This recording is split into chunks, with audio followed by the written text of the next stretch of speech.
कायद्याची माहिती असलेला व्हिडिओ घेऊन आलेलो आहे.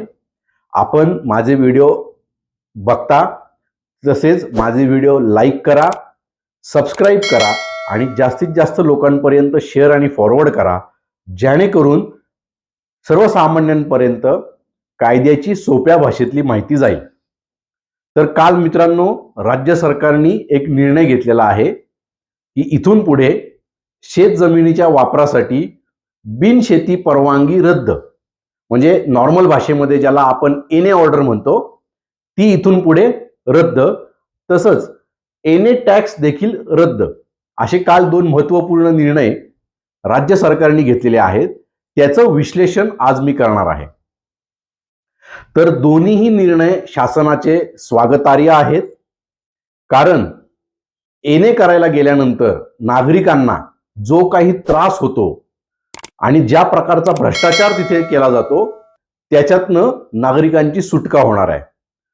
परंतु याच्यामध्ये राज्य सरकारने एक अट टाकलेली आहे की शेतजमिनीचा डेव्हलपमेंट किंवा रिजनल प्लॅन म्हणजे विकास आराखडा मध्ये ज्या प्रकारचा उपयोग दर्शविलेला आहे अशा प्रकारचा उपयोग असलेला झोन असेल.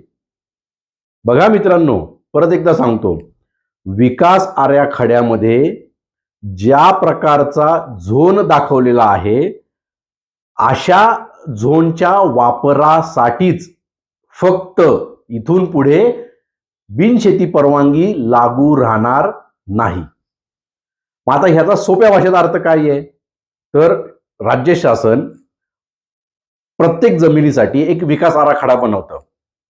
महानगरपालिकांच्या क्षेत्रामध्ये महानगरपालिका, ग्रामीण भागामध्ये टाउन प्लॅनिंग आणि विशेष प्राधिकरण म्हणजे PMRDA, MMRDA, इथे ही जी प्राधिकरणं आहेत PMRDA, MMRDA, हे विकास आराखडा बनवतात. आता या विकास आराखड्यामध्ये प्रत्येक जमिनीचा वापर दिलेला असतो. काही जमिनी रहिवासी झोनमध्ये असतात, काही कमर्शियल झोनमध्ये असतात, काही इंडस्ट्रीयल झोनमध्ये असतात, काहींवरती आरक्षण पडलेलं असतं. तर राज्य शासनाचा जो कालचा निर्णय आहे तो ह्याला लागू नये. जरी शेतजमिनीच्या वापरासाठीची बिनशेती परवानगी रद्द केलेली असली तरी देखील ह्यापैकी म्हणजे रहिवासी झोन आहे, कमर्शियल झोन आहे, इंडस्ट्रीयल झोन आहे किंवा अजून तुमचं स्कूल आहे, शाळा आहेत, कॉलेजेस आहेत किंवा अन्य प्रकारचा जो काही वापर आहे असा जर का झोन असेल तर आणि तरच बिनशेती परवानगी इथून पुढे घ्यायची गरज नाही. पण तुमच्या जमिनीचा झोन शेती असेल तर तुमची ती जमीन एनए होणार नाही, हे स्पष्टपणे त्याच्यामध्ये नमूद केलेलं आहे. म्हणजे तुमच्या जमिनीचा झोन शेती असेल आणि तुम्ही जर का उद्या तिथे काही बांधकाम केलं तर असं बांधकाम हे अनधिकृतच धरलं जाणार आहे. आता दुसरा जो निर्णय आहे तो मुंबई, ठाणे, पुणे सारख्या शहरांमध्ये ज्या मोठमोठ्या अपार्टमेंट्स, फ्लॅट धारकांच्या ज्या सोसायट्या तयार झालेल्या आहेत गेल्या 50 वर्षामध्ये, त्यांना non agricultural tax NA tax नावाची एक कर प्रणाली महाराष्ट्रामध्ये होती आणि जी रद्द व्हावी म्हणून गेली अनेक वर्ष नागरिकांची मागणी होती. तर ती राज्य शासनाने पूर्णपणे रद्द केलेली आहे. याचा फायदा नक्कीच ह्या ज्या हाऊसिंग सोसायट्या आहेत, अपार्टमेंट आहेत, यांना झालेला आहे.